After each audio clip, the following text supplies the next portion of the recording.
Hi, everybody. Dr. John Acquaviva, the host of Faith in Sport radio show here on Carolina Catholic Radio. Here we have a Faith in Sport video special.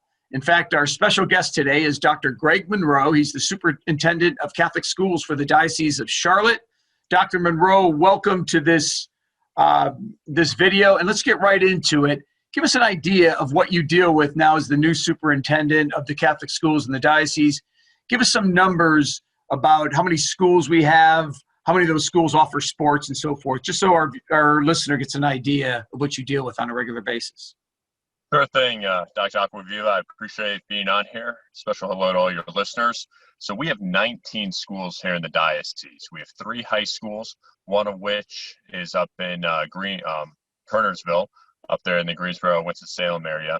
We have a couple of elementary schools going all the way out to Asheville and Hendersonville. So we cover a pretty large territory, about 7,600 people in our schools, 7,000 students, 600 teachers. And then attached to that, we have about 160 coaches. So 160 coaches across close to 70 or 80 sports teams. We participate in about 14 sports across the diocese, and it's been great to see this year the fact that we've been able to kick off our sports season back in November. We started with volleyball cross country back November 4th. We jumped into swimming and diving in November as well. We started basketball back in December, and then last month we started soccer, lacrosse, and football starting up here on the 8th. We actually had middle school football back in the fall, had a great season, and that wrapped up well. So for those that don't know, we actually participate with the other public schools in the different districts. So the NCHSAA, so they're our governing body. So there have been some challenges just with rescheduling. The ADs have done a great job of just keeping things moving during a tough year. Absolutely. And just to go back, I think everybody, our listeners, in fact, even Catholic or not, they're well aware, especially here in the state, that the public schools were on and off. In fact, some of them have been completely remote. But to be clear, virtually every Catholic school started on time at the end of August, and virtually all of them have gone uninterrupted in the classroom, right? Isn't that correct?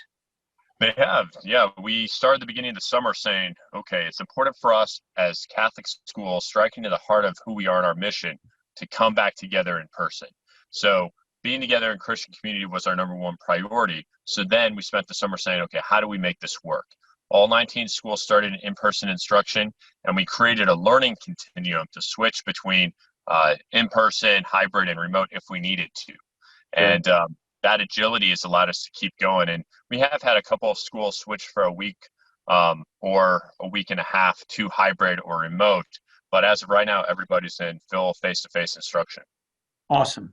And so going back to sports, you mentioned that there was a delay, right? The football season was postponed until the winter here. In fact, You mentioned that football starts on the 8th. You're referring to February 8th, correct? I am. Yep. Okay. And then it just took, normally maybe cross country and football and so forth would start in the early fall, late summer. There was just a delay with that in cooperation with the other teams that were in those divisions and conferences, correct? Right. So what they said is, okay, in order to make this work, because it's important to the development of our young people, we're going to shorten the seasons to about 7 weeks. We'll still have conference play. So teams that finish first or second in the conference will go into the playoffs, and so we keep it moving. It's been a quick bang back to back with the different sports seasons. So this is a unique experience or unique situation regarding how many teams go into the playoffs. So you'll probably revert back to the traditional conference rules of who makes the playoffs starting next year, 21-22 school year. Mm-hmm. Got it. Absolutely. Okay, so let's shift gears a little bit. In this year of the pandemic, I know that you know this is important. Of course, as a sports guy, host of a sports show, we know and we all have experienced the importance of sport in our culture. Why in particular is sport so important to this pandemic to you, and in particular to our Catholic schools of our diocese? That's a great question. And at the end of the day, it's that holistic educational approach, right? As Catholic Christian educators, we focus on not just the development of mind, body, but also of soul.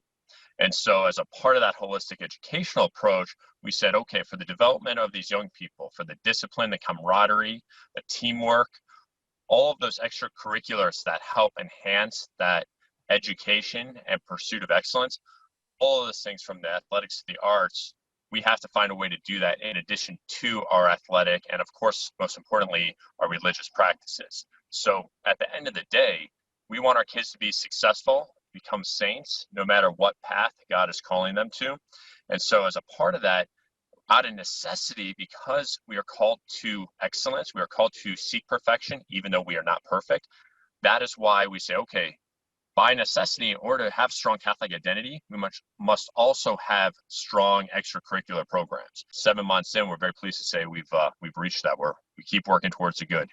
Absolutely. And my guess is you and everybody involved in not just Catholic education, but so many of the private schools that are open are blessed with everything from the courage to move ahead through the pandemic, to offer courses, to offer sports, to offer these extracurricular activities.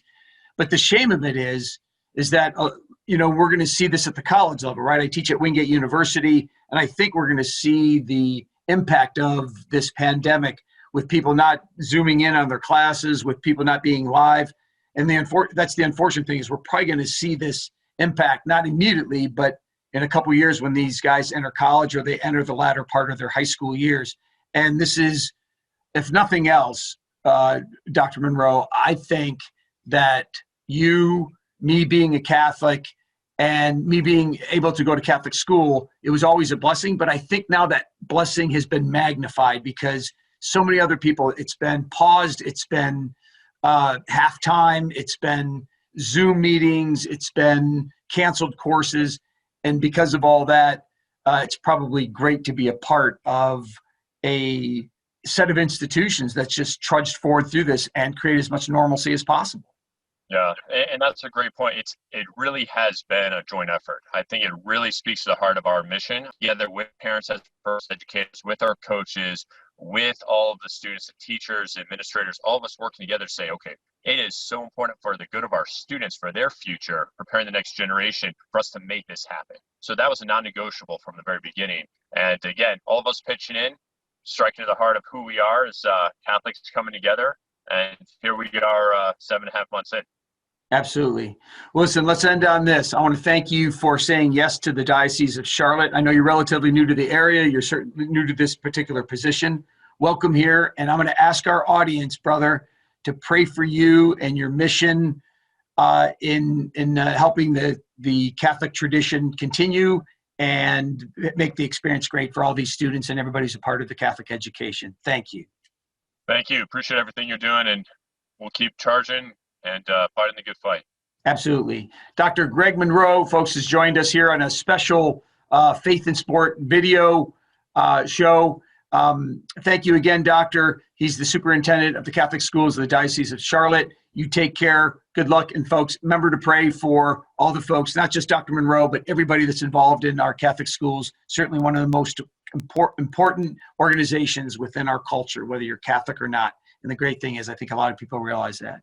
But Dr. Monroe, you take care, and I hope to talk to you soon. Sounds great. Have a good one.